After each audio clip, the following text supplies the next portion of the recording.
শেখ হাসিনা সরকারের ক্ষমতার ১৫ বছর দেশে নারী ও শিশু নির্যাতনের মহোৎসব চলেছে বলে মন্তব্য করেছেন বিএনপির সিনিয়র যুগ্ম মহাসচিব রুহুল কবির রিজভী।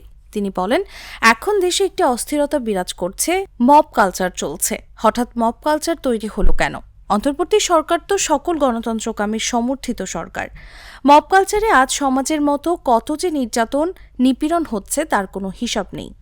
কত নারী এবং শিশু নিপীড়িত হচ্ছে এবং পরিসংখ্যান যা আসে তা অল্প।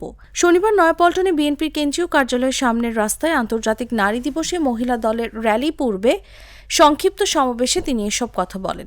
বিশ্ব নারী দিবস উপলক্ষে আপনাদের কাছে আমাদের দলের অবস্থান এবং সমস্ত এবং বিদ্যমান যে নারী শিশু নির্যাতন সবকিছু মিলিয়ে যে পরিস্থিতি, তাতে দলের অবস্থান আপনাদের সামনে তুলে ধরছি।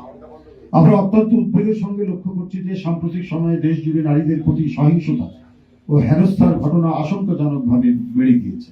বাংলাদেশে নারীদের ক্ষমতায়নের প্রতিক্রিয়া রাজনৈতিক দল হিসাবে বাংলাদেশ জাতীয়তাবাদী দল বিএনপির পক্ষ থেকে আমরা ধারাবাহিকভাবে ঘটে চলা এই প্রতিটি ঘটনার তীব্র নিন্দা জানাই এবং দোষীদের যথাযথ শাস্তির দাবি করছি।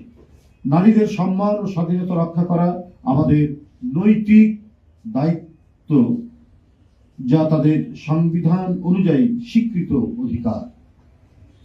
অন্তর্বর্তীকালীন সরকারের প্রতি আমাদের আহ্বান, নারী নির্যাতন সহ সকল নৈরাজ্যকর পরিস্থিতি কঠোরভাবে দমন করে দেশে ন্যায় বিচার এবং শান্তি প্রতিষ্ঠা করা। কালার এক্সপার্ট, জর্জ স্যাপ এবং মাইল্ড অন হ্যান্ডস টেকনোলজি সমৃদ্ধ অরিক্স ক্রিস্টাল ওয়াশ আপনার লন্ড্রি এক্সপার্ট।